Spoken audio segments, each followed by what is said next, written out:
Oh yeah, we'll do 5 seconds of room tone. I forgot to mention that. So.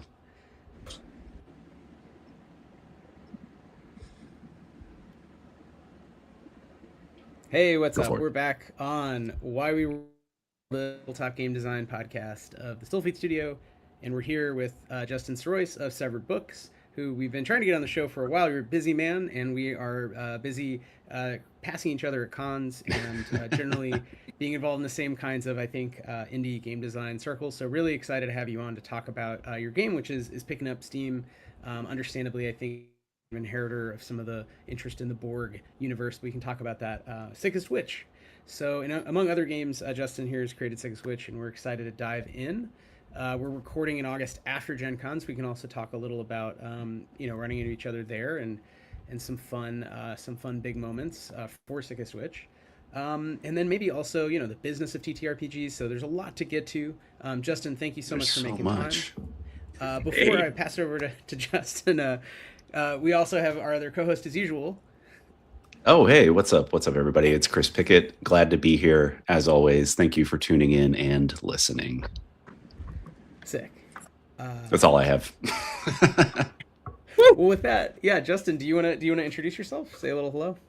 sure, yeah. I'm Justin Sirois of Severed Books. Founded in 2012. It's really weird to say that, but um, I started Severed really like writing fiction, and after 4 years, a buddy came through town and ran a game for me, and just totally changed my creative trajectory. Um, kind of had like this like weird epiphany, like, oh my gosh, I can like make games, which I've always sort of like wanted to do in a weird way. I've always been like a video game guy. Um, but yeah, I'm Justin. I run Severed Books. I definitely want to talk about Sickest Witch, as you mentioned, the new RPG system that came out last year. Um, I don't know. Ask away. That's me. Sounds good. Yeah, I mean that's great. Yeah, I mean I know we were talking before the show. I know Wythe, you had met Justin previously, and we met at Page, and I just remember at Page like the buzz around Sickest Witch, like all of our friends who played it there, and everybody just in passing. Everybody was so excited about the game and kind of the novelty of it, and but also the familiarity of it. So I Mm-hmm. think, from what I've read and from what I've seen, it does a really good job of kind of blending a little bit of OSR, a little bit of the Borg, but also kind of taking it a step further. So I'm definitely excited to get into it.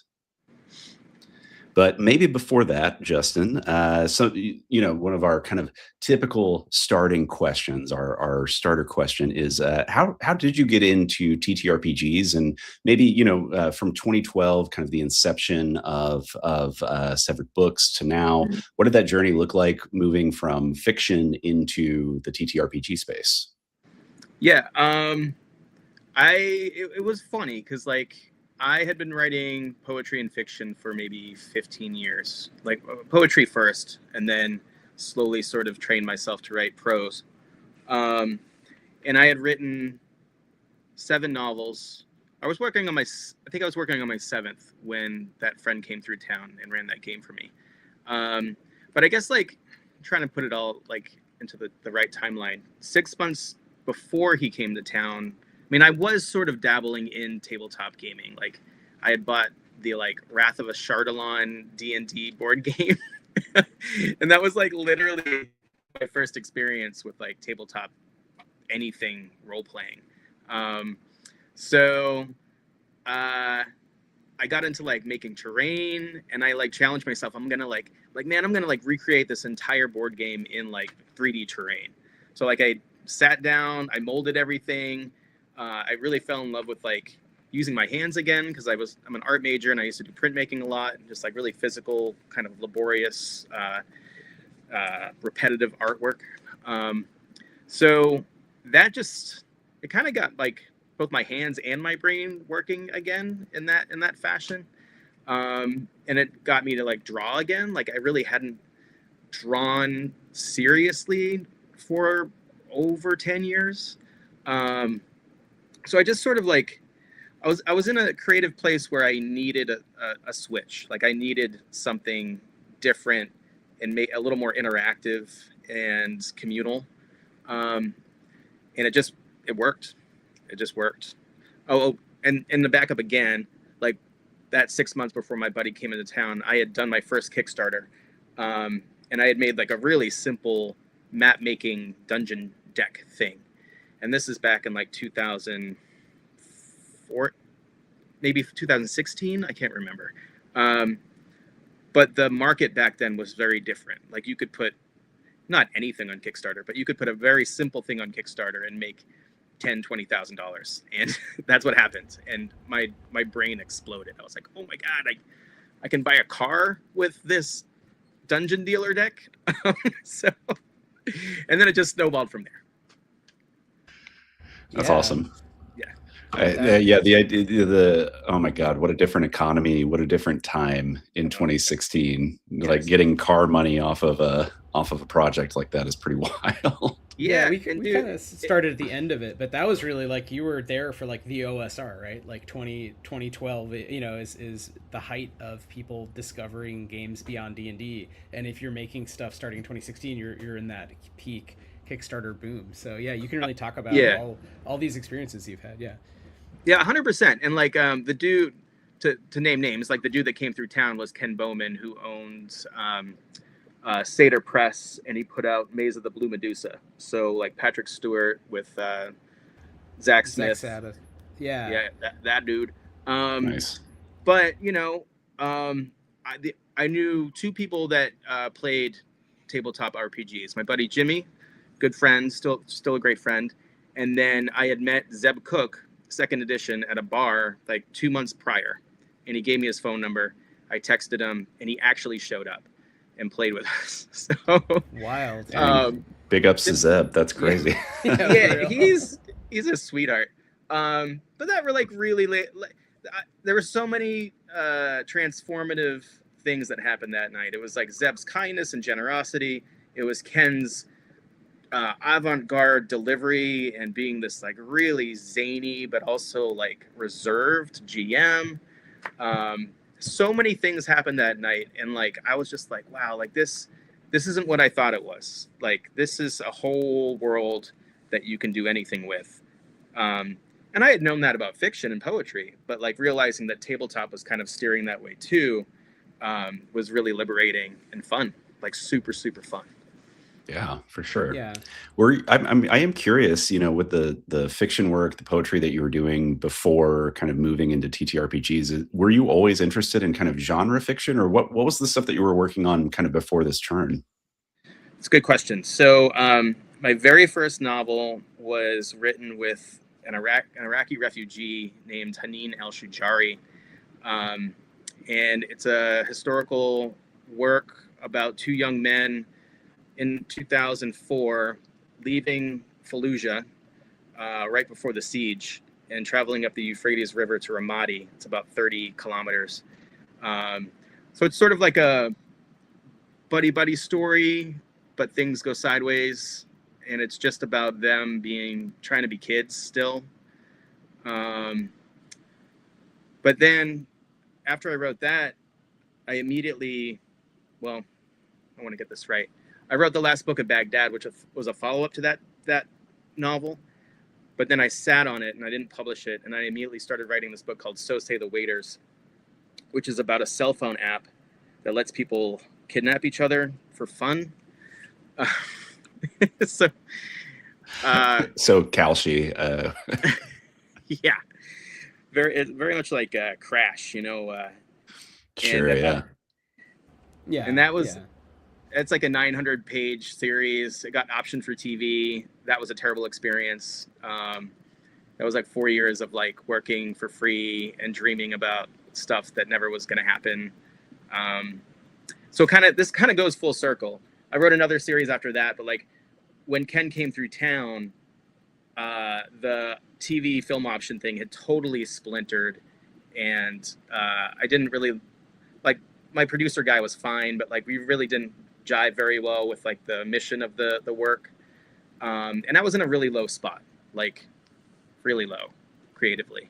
So I think Ken, like I had transitioned into tabletop, and Ken came through. It was like the absolute right time for me to be like, all right, this is chapter 3 in my creative journey. Yeah. Well, that's interesting to think about the relationship between, because we've talked a lot on the show about video games rather, but not as much about novels. Yeah. Although that's where I started too. I started in I have an MFA. I started with prose and really Yeah. screenwriting and novels. Like I love poetry and I do, I'll write poems because it's kind of a release. But I've never thought like, oh, I'm a poet per se. That's not how I like.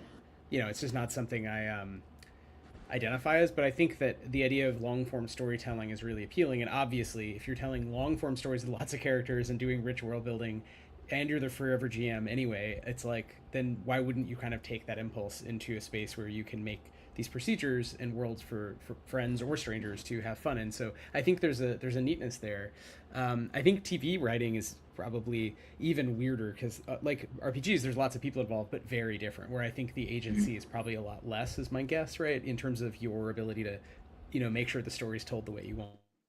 So it's fascinating that you had like different paths before you, and it just shook out. Yeah, I do. It's funny because like I've mentioned this recently, where like my transition from prose to RPGs was difficult because like a lot of the tricks I had taught myself, like Chekhov's gun and like restraining yourself and not only saying 20% of what you really mean, and like all these connections, like that stuff kind of works when you're writing an RPG, but writing an RPG is oftentimes so literal that I struggled with it because it felt boring. Like honestly, it felt like really boring that like all of these all the tools that I had created for myself just weren't working anymore.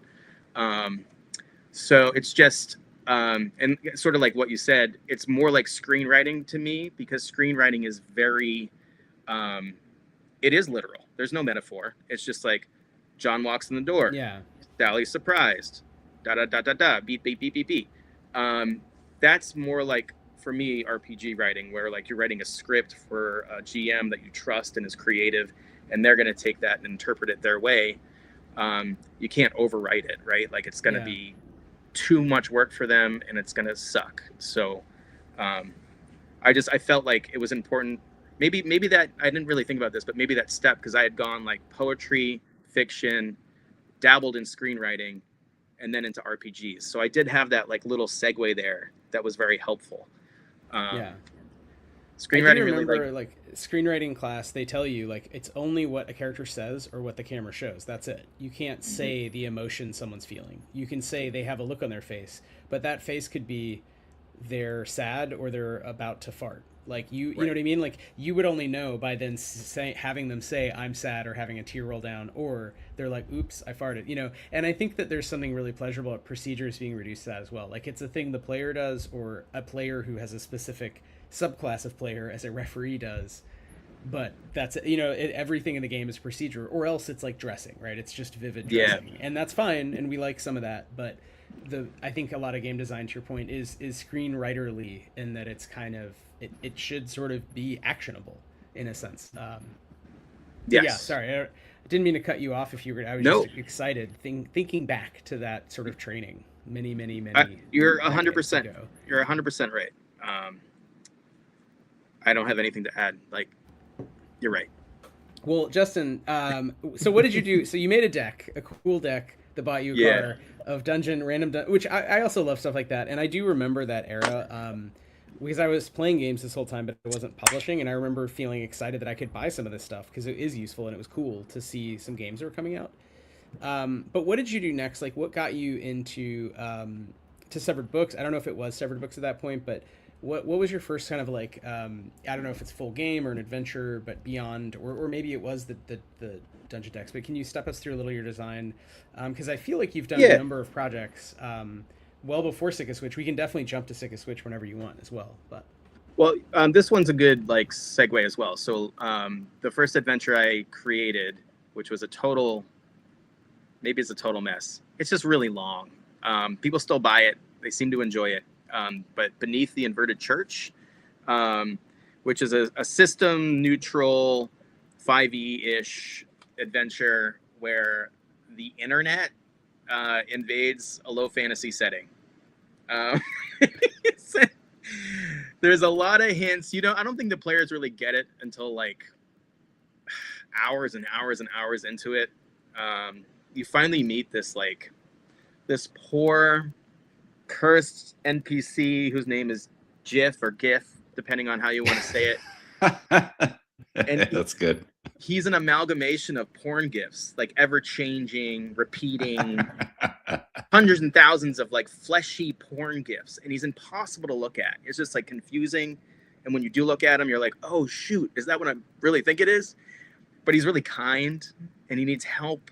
So I think when you meet him, you're like, all right, something else is going on. Yeah, gee, I wonder. But there's NPCs. The witches, the Sickest Witches of Black Branch, are in Beneath, and you meet them in the beginning, sort of the beginning part. And years later, I was like, man, I really like those characters. I really want to like revisit them and think about like their storyline. So really, like Sickest Witch, like the lore, not the mechanics of the writing, just the lore, really started back in 2018 with that book. Yeah. So these are a couple of themes that I definitely wanted to bring up, and we can talk about them as much or as little, whatever comes up, but sort of witchiness and this theme of like what is a witch and why witches are in your games. I feel like the kind of cool, they almost like function like punk, the word punk does in some other games, where it's like it just means sort of standing against an oppressive, hegemonic like status quo. But also specifically kind of patriarchal and like, shitty, like right wing. Like it feels like witch is doing some kind of work there as a through line, sort of regardless of what you're doing. And then also, frankly, that it is pretty mature content, which we haven't talked a lot about in the show, although I feel like we'll talk about like movies and stuff. But, Sickest Witch especially is like pretty, I would say, over the top in a fun way. I mean, you're like harvesting organs to use for spells. I mean, it's very old school, truly like at least what people thought, quote unquote, witches were in a certain time and place in a certain representation of that. It's very Hoxon to me in a way, like reading through the book, and also just the art that's in the book. It has this very evocative kind of old school turn of the century kind of pre-satanic panic feel to it. Cool, good. I mean, I'll first say that like I was tempted, but I knew better to put like really gory, overt imagery in that book. And I wanted the players and some of the writing to do that work for it. I figured that like the second I kind of went that far, the shark might have been jumped a little bit. Like if I'm showing a witch with a hatchet and she's cleaving off the hand and biting it with her teeth and smiling and cackling, that would kind of suck. Like, you can do all that fun stuff in your head, and you will if you play the game, and that's great too. You're right. Or when you're going to bed, you're like, oh man, that was really crazy. But yeah, like I've said this to a few people. Like I've modeled Severed Books. I hope after A24. Like I would rather go the more psychological, quiet route than the hacker 80s. Nostalgia for nostalgia's sake. I honestly think nostalgia is toxic for a creative person. Agreed. Mostly. So I didn't want to build the brand or the mission around any of that. Like I wanted it to be like forward thinking and different and restrained. Like, and maybe some of that comes from my prose writing, where you don't need to like show the guy's head getting ripped off. You just don't. Mm-hmm. You don't. That's where the new Dark Sun might go, but yeah, it seems that way for sure. God, well, they're competing. But I think ultimately that gets boring. True. Like my point is, once you pull the curtain and show the wizard or the dude playing the organ or whatever it is, it gets boring. Like you've seen it. Yeah, like it should be up here in science fiction and weird horror, like when like about Lovecraft or something like that tradition, into the new weird. It's the same idea. It's Chekhov all the way, where you don't ever or like Ligotti is a great example. Thomas Ligotti, we talked a lot about Logan Dean. I started reading of Cecily after that first interview with Logan, and like it's the same thing. It's like you don't really need to describe the horror. You need to imply that you're about to. Every single sentence, every sentence is one sentence away from understanding Cthulhu.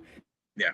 And you are driven mad in the process of never quite getting there. And I think that is a trick that you can learn as a writer. And and to your point, Justin, it's not one-to-one, but it is something that you can bring into game design. And I think I know this is primarily an audio format, but like I love like Hayride, like it's like flowers, right? The cover is flowers that look kind of like boobs, you know? Yeah. But it's not. It's very subtle. In a sense, it's a very beautiful book. It's golden. It's sort of flesh colored with gold lettering, which is like like A24 I think does spring to mind. It's like, wait, is it meant to be a book like actually were made by some sort of demonic cultist at some point, you know, made of human flesh, or is it just tan, you know? And I think that there's a lot of good design choices that, to your point, let the reader kind of tell a grosser story than is actually depicted. And I think a lot of the violence and you know the gore and things like that, like you were saying, Justin, it's implicit in the play loop itself. It doesn't need to be said out loud, and you know what's happening in your mind, but you allow that space for the imagination to really take hold, and I think that that's where the juice really is. Sure, and like respect your audience, because like there is nothing more scary to you than your own brain. And I don't know your brain. I don't know like the stuff you've been through or the violence you've seen, or I don't, you know, but you do. And you're going to bring that to what I'm hinting at, not what I'm overtly putting in your face. So I think like the more you hint and the more you like dance around the terror, the more you bring yourself to the terror, because you're allowed to like spin and spin and spin. You're like, oh shoot. Yeah. That's my mom with the belt again. I see, it's all Freudian. Oh no, it's so specific. Yeah, it all goes back to Freud. Love you, Mom. But yeah, you're right. It's like horror is showing, terror is implying, and I think that's actually again a difference, like showing and telling in general in writing. Good horror writers, even that's what we call the genre in American English. It's not actually all horror. It's mostly terror. The good stuff. Sorry, absolutely. Chris. Yeah.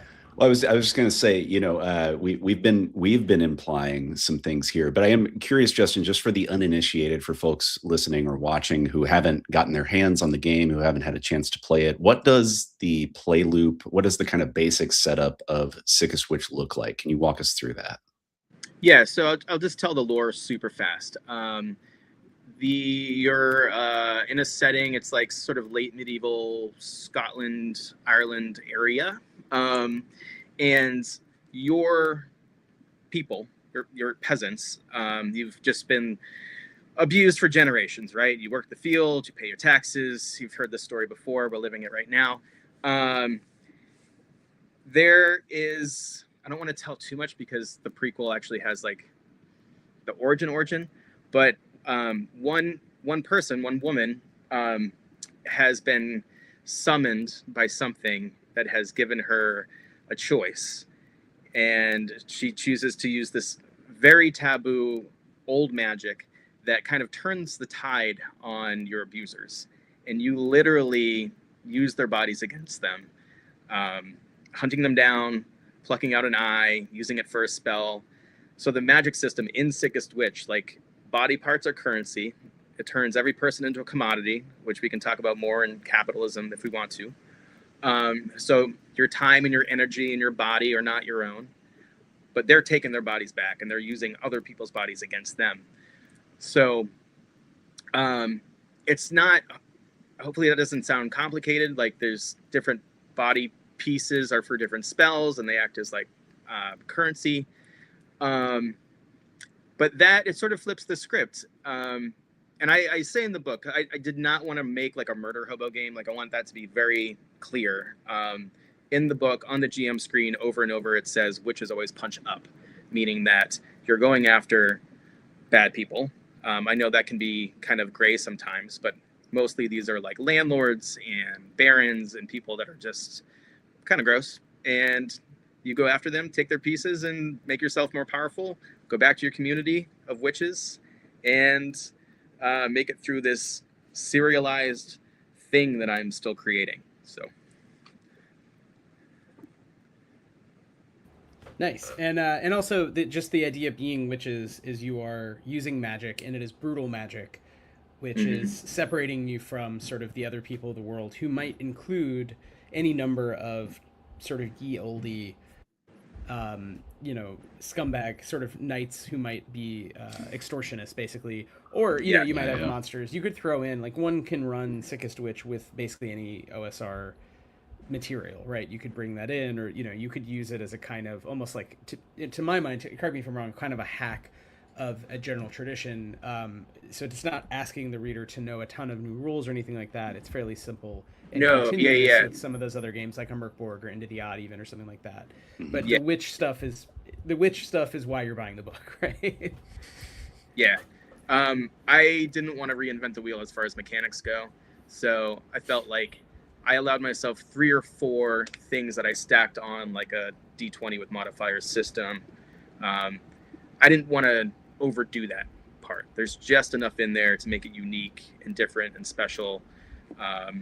And I feel like it's a good system for a campaign. Like if you really want to, like, if you run one of my one shots and want to just spin it off into more things, the system isn't out to kill you. Like I specifically say, like, I want you to come back. I want you to have fun. The whole point is like rising up against your oppressors and literally like tearing them to pieces and using their pieces against them. So Hell yeah. yeah. Which is shout out to Gallows Corner. Shout out, I gotta say, to Danse Macabre, right? So Chris's name is a similar vibe, totally different, in that there's no magic, obviously, but I think the idea of low fantasy not being just murder hoboing, but actually being about something is kind of a dead on, like, obvious way to make a cool game, because it still is low fantasy and it's still highly lethal or whatever, and the rules light, easy to learn, but then you're adding kind of more of a why, like more of a why are we out here in the woods with sickles. I think the late medieval period is such a great historical era to look at for just emphasizing class consciousness as well. Sickest Witch, the witches punch up. In Danse Macabre, you work for asshole nobles who are bossing you around. Gallows Corner is literally just about the peasants' revolt of 1387 in England. And yeah, I don't know. That's a through line through all of those games that I really love, and it makes it so that you can discuss class consciousness. You can point a distant mirror back at where we are right now without it feeling like you're beating a dead horse. You know what I mean? Right. Yeah. So why don't you? So you told us what Sickest Witch is. I feel like it's come out over, as you say, there's kind of the inverted, beneath the inverted church, there's Hayride, and then I think, was it last year was the big Kickstarter, right? Yep. And so Justin, I know there's been a lot of pieces, and I think some of it isn't necessarily Sickest Witch, because a lot of your stuff does say compatible with Merkborg. Like, I think I picked this up, I think this year at Page, but the OSR booster, which has a bunch of cool weapons, and to me is in the style of Sickest Witch a little bit. But is obviously also, you could just see this as a Merkborg, beautiful zine with, again, a lot of gold, a lot of beautiful printed graphic design choices. But yeah, why don't you walk us through the rest of the Sickest Witch world beyond the core rules, and I don't know, plans you have for it moving ahead. Yeah, so I'm definitely serializing the overall story. It's very sandbox, so you could play different adventures at different times. But I do, like, on the website, I have, like, it's best to play this in this order. But yeah, in September, I'm going to put out the latest thing. It's called Seducer's Song. It's ideally, it's going to have it definitely has a solo mode, but I want to adapt the solo mode to a group mode, which most Sickest Witch products are. But it's really like my first solo RPG that attempts to, like, tell, like, more of, like, the prose part too, because it kind of flip-flops. So, like, it'll be like an intro by the spirit entity that's giving the witches the magic, like, sort of explaining a little bit what's going on, and then that's like a fever dream, and then you go into the action part, and then it goes to the fever dream and then the action part. So that part for me, or that technique for me, was easier for solo mode. I just need to figure out the best way to present it in the group playbook.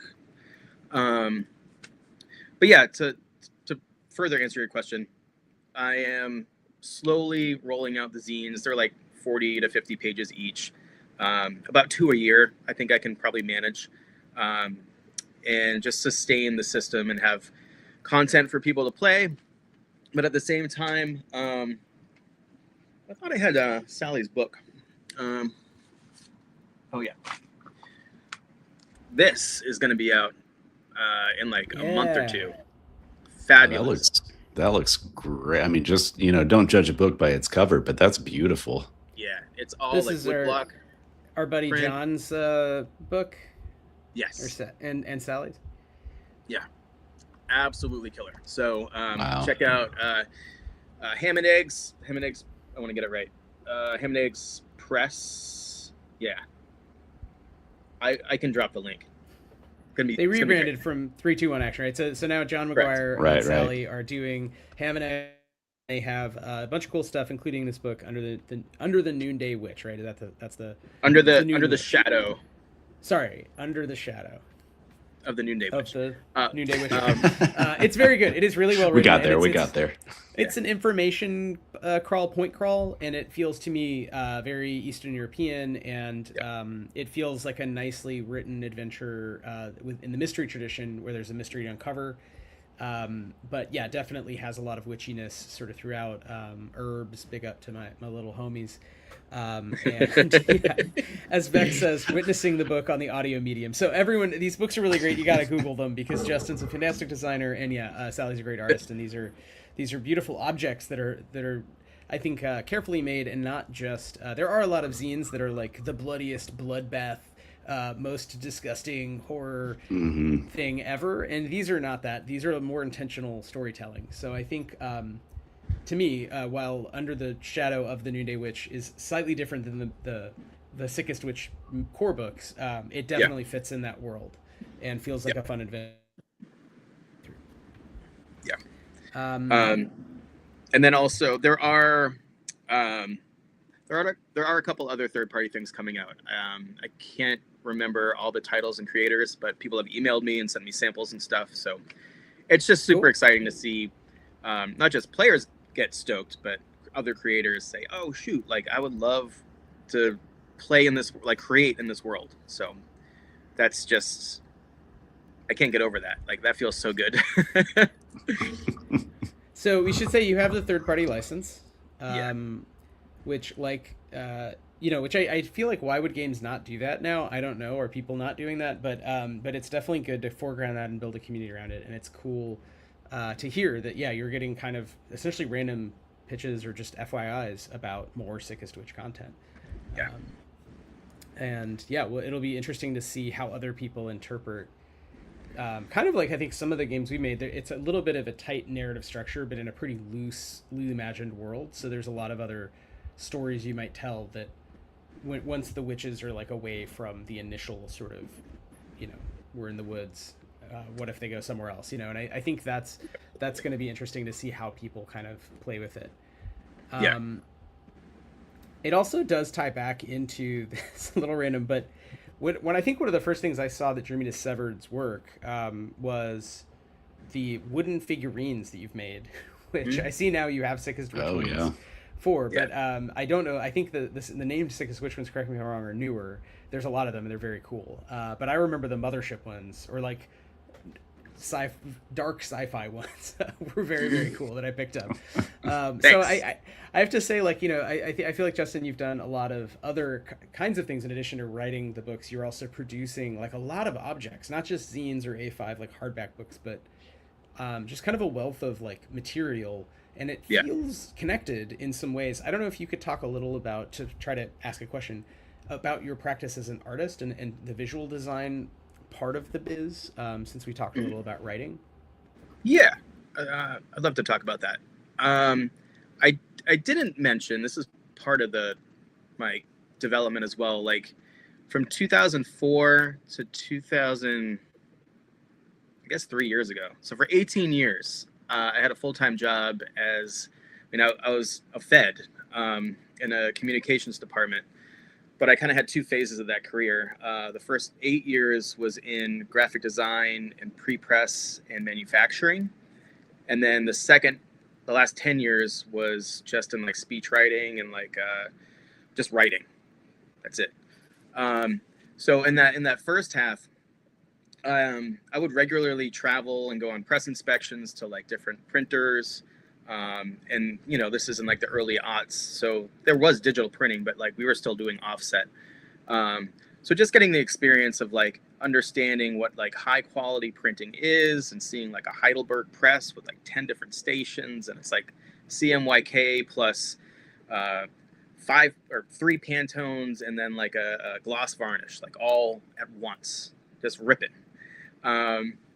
Really kind of like fell in love with that process and like just like making stuff commercially, because like I had gone from printmaking in college, you know, like intaglio and like etching, to high quality government commercial printing, and then also like these plants, they would print for the public as well. So seeing all different types of stuff. So I feel like I kind of brought all that experience and joy really into Severed Books, knowing that like, oh hey, like it's not hard to source something, and if you have a clever idea, you can put it on a piece of wood or cut it down. I feel very lucky, and I think that people right now in general, I don't know if this is going to change like because of politics, but we can sort of create anything we want right now in a way, and that's hasn't really occurred to this extent. I mean, we've probably had about 15 years of this, like, oh, I can get on X website and contact a Chinese vendor or someone in India, right, and I can make a garment. Or, you know, if my kid, he's 14, he wants to be a fashion designer, like we can figure that out. Like we can order some scarves and like make you feel great. And like, then you have this thing you sell. I guess to answer your question, like I've always loved just figuring out how to make junk and like produce it, and then rolling those skills into Severed Books has like made me sustainable. You know, I've been doing it full time for like 3 years, but the reason why I got to resign from my GS-13 job was because Severed was like eclipsing my salary. So I feel like in order to be sustained, to sustain myself as a business, I need a couple different buckets, right? Like I got the wood mini tchotchke kind of things that help me sort of pay the bills and collaborate with artists really quickly that I love, like Marie Enger and I can't name them all. Dark Wizard Berserker, like the very first small party set. And then another bucket would be the books and zines, which take a little bit longer, but I love doing them more than maybe this bucket. And then for the whole sustainability thing, you know, I do Game Face Con and the Tabletop Holiday Market, so like different events around town. And then consulting is another piece over here where like I'll talk to creators in my fulfillment center about like what they should be doing as far as crowdfunding and incentives and what mistakes I made, like please avoid this, like don't do that. So yeah, to answer your question, I don't know if we were supposed to talk about like business sustainability, but like the wood minis they're a key component to that whole kind of like system that I've built. Yeah, I think that's something that that Wythe and I and the other folks at Stillfleet Studio are definitely kind of stumbling into, is being like, oh yeah, you have to kind of be a hydra in a lot of ways, you know? So like we're doing consulting, we're talking about publishing other people's work, not just what the studio is doing, all of that. But you know, it's smart to try to expand out as much as your capacity allows for. And, you know, especially to your point, Justin, there's also a lot of like prosumer kind of options for like I'm thinking of like Cricut or, you know, home laser engravers, home 3D printers. There's all these kind of ways that people can access that. Whereas maybe 20, 25 years ago, it was a lot less accessible, it was a lot harder to get your hands on. Yeah.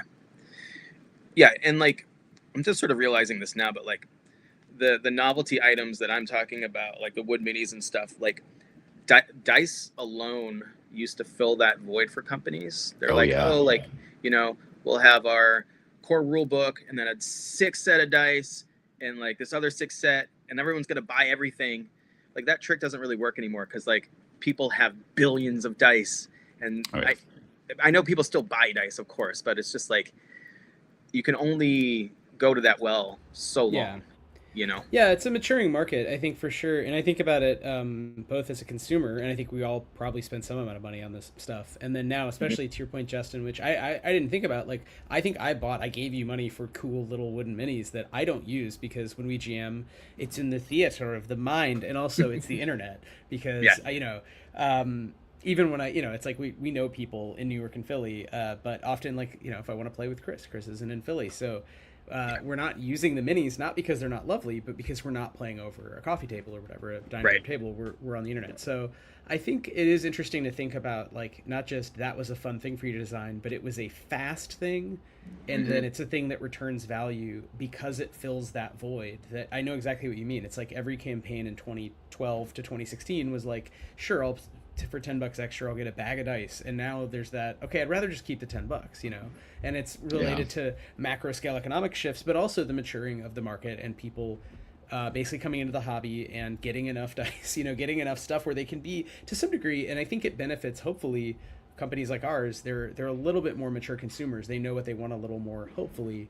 And they're buying stuff that is kind of better quality and not just kind of a random. Although, again, I mean, I'm sure we can all think, I don't want to waste time on it, but think of counterexamples of just dumb shit that's made millions of dollars in the last year. But I do wonder too, because there are also just more like specialty dice makers now. It's like off the top of my head, I can't name them, but I can think of like 5 or 6 different companies that make like dice made out of meteorite metal or amethyst or that are resin cast and have like eyeballs in the middle and stuff like that. And it's like, that's not the same kind of thing that you're going to be producing as a TTRPG producer, right? Like I'm thinking of the Blister Critters box set, like lovely dice that come in that, but they're more or less just your standard kind of array, you know, and unless you are going to pour the resources into doing that, I'm not going to like make solid gold dice for people. That's insane. Yeah, we looked into possum bone dice, but it turns out the problem there isn't money as much as legality. So we went with standard acrylic for the That's box some set. Sickest Witch shit. This gets into, I think, so something we don't talk a lot about. We probably should, because I definitely think we should talk more about business, but product design, not just mechanical design or graphic design, but product design. And I think for us, at least for Tony Grasso and myself, it was like with a box set. Tony's point was you want dice in there. If you're like a kid, it's one of your first games. Even if you do have the D&D dice, you want the dice for this game. And since with the grid system, we use one of each, basically. It's like not that many dice. So that's something that, because I was like, yeah, we don't need dice. I mean, you know, people have dice. But I do think it was a complete product decision. It was like in a box with a small book and some other paper objects. You also get the dice. So I do think that makes a lot of sense, and we're not hating on dice making, but I love the paper, the wooden minis, and even back to the dungeon cards. Like I like those kind of card decks that you can use to GM. So I think there's a lot more. That's what I mean by maturity. There's a lot more complexity with designing products now. It's not just like everything is an A4 book or A5 book and maybe dice. It's like there's like to your point, you said like there's so many objects we can make. And for who knows how long, pretty cheaply and sell and make money off of, and the companies selling them to us are making money. So, you know, none of us know whither liberal capitalism, but like currently that is its own little industry that has grown large enough that if you can kind of figure it out, that product design becomes a kind of fun and no longer just dice.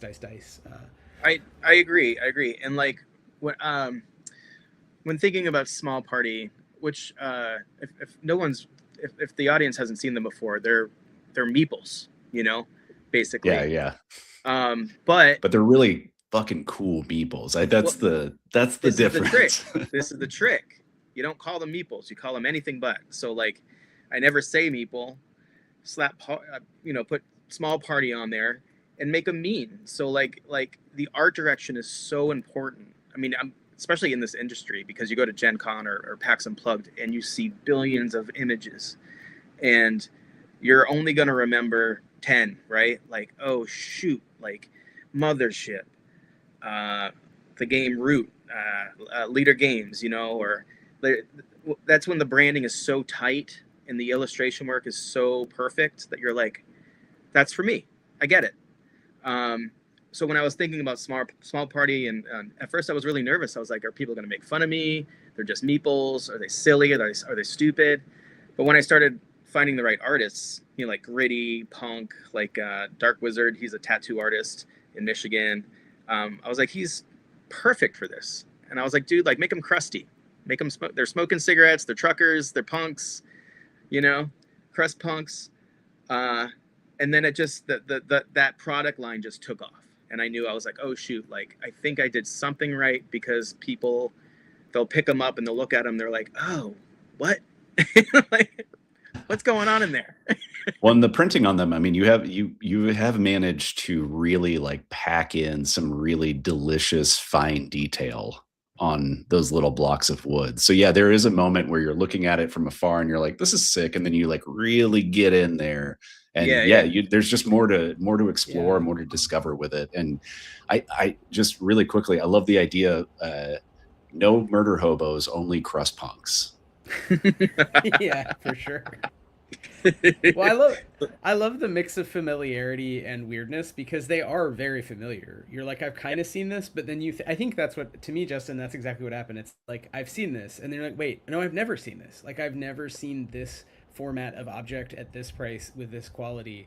I've seen cheaper, like, you could go to like a toy maker and get like bins of meeples, and there's like toys. You get like a Todd McFarlane like witch with a million weird elbows and muscle bumps that don't exist, but there's something cool about the way that you've designed this like certain amount of minimalism, but it's just big enough. It feels more substantial. It feels like I would rather use those than a lot of the other minis that the D&D Paizo, Daggerheart universe wants to sell us. And I think it speaks to that kind of indie spirit and why people go up and right away they see them, they buy them. They see them, they buy them. So, again, kudos. And I think that is kind of what a lot of us are probably looking for, is that product that's like, it's kind of an easy entry product that it's a crowd pleaser, right? So maybe. But to your point, like, because we were talking about like less and more with terror and horror, like it's the same sort of principles, right? Like, they don't need to be the hero ripping off his shirt with 2 swords on his back and 2 swords like this and there's fire coming out of his eyes. It doesn't need that. Like, we don't need it. We just don't need it. No, exactly. And so, but this to formulate more question, scumbags. Right? Do you want to say a little about the business and learnings and things that have changed? So sort of open-ended, but you said you've been doing Severed for a while, and there's been a couple different kind of movements or things you've seen come and go. And so the non-meeples, the small parties are one example of something cool, but you've done a bunch of iterations. So Sickest Witch is another one that's kind of blown up. That was we should say, I don't know if we've said on air, is nominated for 2 major ENnie Awards, which are the biggest awards in our little industry. So it was cool to see like someone I knew like nominated for a major award, rightfully, and we all were clapping and such. But yeah, like what other sort of I guess aspects of this do you feel like you've learned in terms of making a sustainable game design practice? Like we were talking, I think, a little earlier, like about also making yourself feel content and happy, and it's not just money, but it's also like what can you keep doing that fulfills you. Gosh, I think, like, I don't know if early Kickstarter, I know this still exists, but like Kickstarter crowdfunding in general is one of like the few instances in capitalism that rewards you for experimentation or taking a risk. With actually, some of it is no risk, because like if it doesn't fund, you don't have to like pay people out, but you definitely have to develop the thing and take some upfront risk. At least take some sweat equity to get into it. Yeah, but I feel like I kind of leaned into that early, because like I was making the terrain and I was making all these like big physical items. Like one of my Kickstarters years ago was for like a character sheet that was a plexi sheet, but at the top was a stone, and I was like molding these by hand. A stone dice tray with all these things you can put your stuff on, and it was really cool, but just not practical. They were like heavy and not that durable, because they were made out of like gypsum cement, and I had to hand paint every single one and ship them out. So I don't want to discourage anyone from experimentation. Like I think that's where the magic happens. Like But I kind of took it so far to like the physical form that I was just sort of like fucking up certain things. Do we swear on this podcast? Okay. So, and like anyone can go back into my like Kickstarter history and see all these like wacky things that I did. But I feel like one big mistake is kind of part of that, like kind of like overdoing the add-ons, overdoing like the all right, we're going to collaborate with 17 different creators, we're going to have 11 different artists, going to unlock all this stuff, and it's like 200, 300, 400, like these tiers are like kind of unreasonable maybe, and you kind of paint yourself into a corner of like collaboration, and then your project takes years to come out because your lovely friends, they have other stuff to do, they're creating other things, and maybe you're not on their priority list and it kind of slips a little bit. So I feel like being very sensitive about that as a business and a personal, as your own creative person, and not overdoing the promises with like collaboration and stuff, or you know, we're gonna make, you know, this awesome dice set that has perfect edges and a beautiful, perfectly centered thing on the D20, and then you get the sample in the mail and it looks like crap. You get another sample a month later, it looks okay. 3 months later, you get like an acceptable sample that no one's gonna like anyway, and it's just like, all right, now it's like 8 months later, and it's because of this one D20, you know? Yeah, we definitely know. We definitely know this horror story. Backers of Danse Macabre, the books kind of are like cold sweating. In the mail. Yeah. No, exactly. It's like one SKU. To your point, Justin, it's the more every SKU and every collaborator, right? Right. To reiterate what you're saying, every time you add a thing or add a person, there's more chaos, which isn't necessarily bad. But chaos. Yeah. And I will say, you know, for Danse Macabre, we were pretty tight on our own personal timelines. Like we got stuff done, but there's always something. There's always going to be a hiccup. There's always going to be, and yeah, to your point, Wythe and Justin both, the more SKUs, the more hiccups you're going to hit, the more bumps in the road there are going to be, for sure. Yep. More wars in West Asia. Oh yeah. The more tariff wars.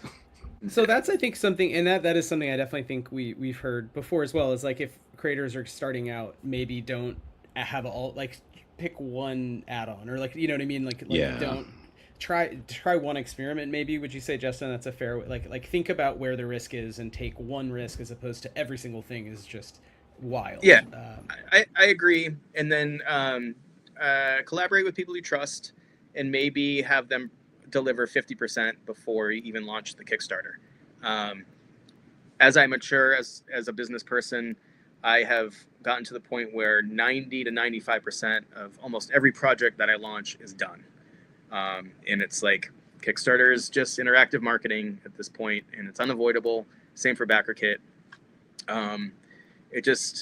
You can barely launch a product without those platforms anymore, unless you're a huge Free League or somebody. So, well, even then, they're still on Kickstarter for their projects, and so is Daggerheart, and so is fucking Wizards of the, like, everybody's on there.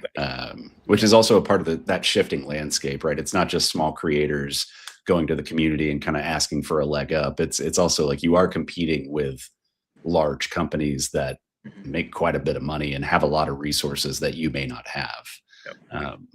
Which, again, you know, find your greatest hit as far as like the add-ons and things like that. Like, pick a direction, stick with it, make sure it's good, make sure it's very high quality, and just stick to your guns in that way.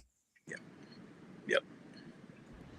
So, do you want to tell us, I guess, just remind us, what is the next thing you are, or I guess, I don't know if you can, if it's secret, but if it's not secret, what is the next thing you're building, and are there things about the process you can kind of reflect on, like how, like you said, you try to get about 90% done. So, I don't know, do you use, like, I'm always curious about these things, like kind of project management, like do you have a spreadsheet of like 8 things at any time that you're working on and you're kind of doing sprints, or is it much more organic and it's just like, I don't know, I wrote some stuff, now I'm going to design it, I'll start telling people about it when it's 90% of the way?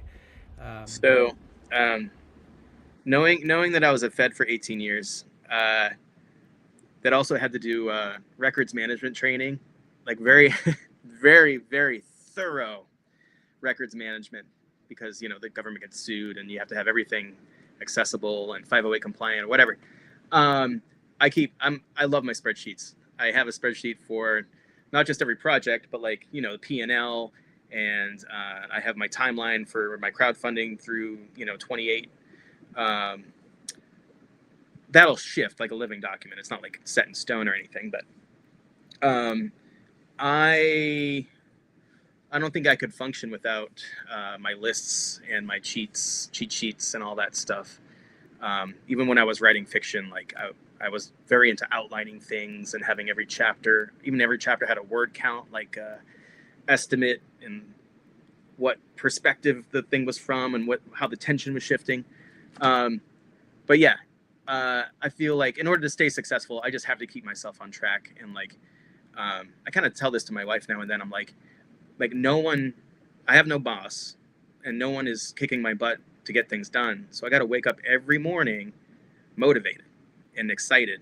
And if I'm not, like, I get into like these really terrible moods, like where I feel like I'm failing, and 3 days of not drawing or writing, I feel like a zombie. So maybe that getting kind of personal, but there's like manic highs and lows with creativity, and without those lists and stuff, I feel like my brain would just be all over this room. So I need my foundations to go back to and be like, oh yeah, I was excited about that last week. I need to I need to remember that. But yeah, to answer your other question, Seducer's Song will be out on Kickstarter in September, and that's a really fun, even more adult not the images, but the text is more adult. There's some like erotic stuff in there that hasn't been in the other stuff. So Seducer Song in September.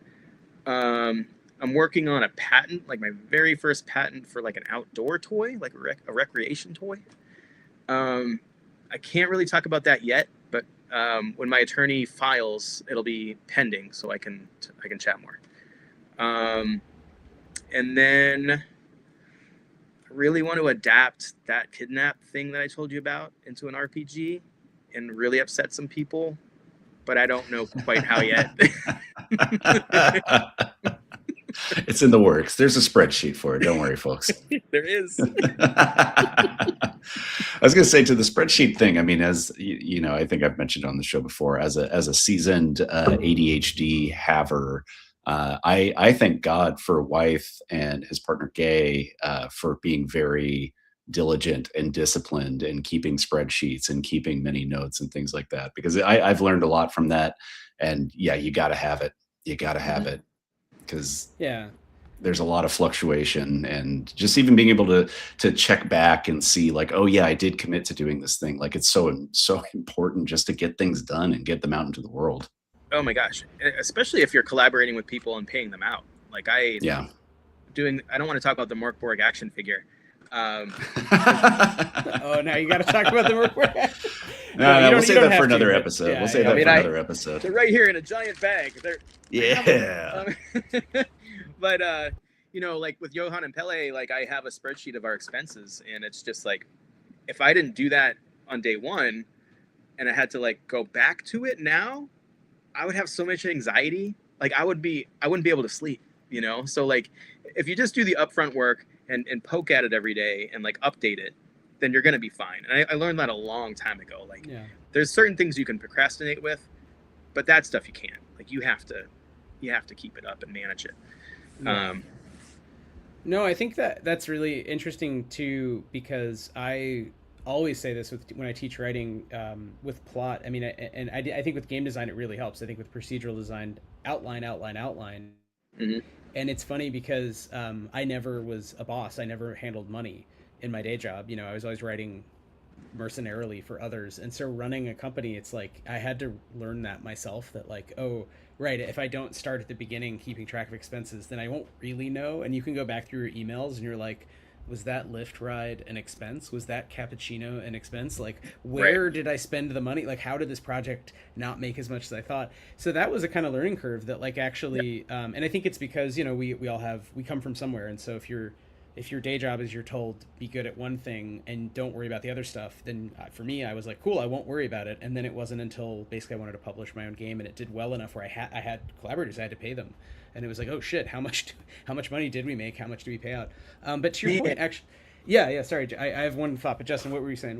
That is such a great point, though, because like I was talking about entrepreneurs with someone last month, and how like only 100 years ago, 150 years ago, almost everyone was an entrepreneur, farmer.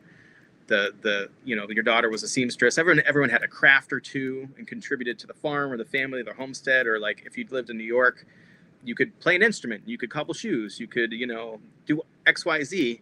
But these days, just like you said, you go to your 9 to 5 and you're trained in a few specialized tasks. We're not trained to be entrepreneurs. It's not something that like, at least from my experience, even going to art school where like you are an entrepreneur, no one talked that way. No one talked about. Yeah, they don't talk about that aspect of it at all. Oh, there'll be one in 2 years of an MFA. There was one optional meeting about it at the end.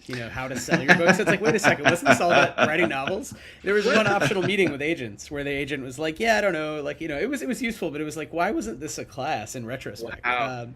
But no, I think that is a whole debatable thing about the history of capitalism. But I take your point. I think I would probably argue that it was less entrepreneurship. Entrepreneurship is a very like late capital idea. The ideology of everyone is selling not just their labor, but a new idea, a whole new business every time. I think that's a very like that's like a Jetsons atomic energy that's the beginning through nowadays, especially like the internet. But I do hear you that people used to have this idea of social labor requiring lots of skills and lots of interaction with the community, and you could pick up new skills. And right, when you're tailorized, when you're Fordized and tailorized in an office environment, for example, or a factory work floor, or whatever it is, a service job, you do the same kind of nursing. It's like you really get used to like the same little activities, and that's how you get by under capitalism. That's how your consciousness like behaves. And so it was funny even coming into trying to have a business and thinking about what would work. It's like, I don't know. It now seems obvious. I should have really started with what I didn't know, and instead it was just leaning into like writing because I like writing sci-fi. But keeping track of P&L spreadsheets is actually what's important if you have a small business of any kind in the United States. Like it doesn't matter what your business is, right? So I was just completely agreeing. And it did make me think also to your point about ups and downs. There are real downs in the creative process, and I do think having a list of more minor things that you have to do that aren't that intimidating is really useful. So I actually find I have a love-hate relationship with to-do lists. Like, I hate that they're so long, but I like that a lot of the things are easy because I can always do those and feel like, well, I did something. I don't know if that is sort of, I don't know. I can't remember when I figured this out for myself, but it was like kind of like a slow... I think it did happen through fiction because I wrote poetry very differently, but managing both energy and time at the same time. And I think like in our culture, at least how I was brought up, it was always just time management. You got to manage your time better. And it was never about like your own personal energy and when you're sharp and when you're not, and your peak hours, if you got enough sleep or did you eat enough protein and all this shit that has to do with energy. But now that I know my schedule, like my body and my mind, like I get up really early. That's when I can write. That's when my brain is fresh and I have my coffee. When that fades away, I'll do some packing of packages and stuff and answer some emails. When I don't want to do that anymore, I'll draw. I'll just like zone out, draw some sexy witches for you guys. That one's for the fans. But I'm trying to be serious. Figuring out your own personal time energy spectrum and getting on schedule, respecting it, getting a rhythm is so important. I mean, it's just like, if you're going to sustain a creative life and maybe make a couple bucks, like understanding that is key. Absolutely key. Yeah. Couldn't agree more. Both in writing or if you're doing freelance art of any kind, really. I mean, I was formerly a tattoo artist, and I didn't learn that for a long ass time, and it got me in some trouble.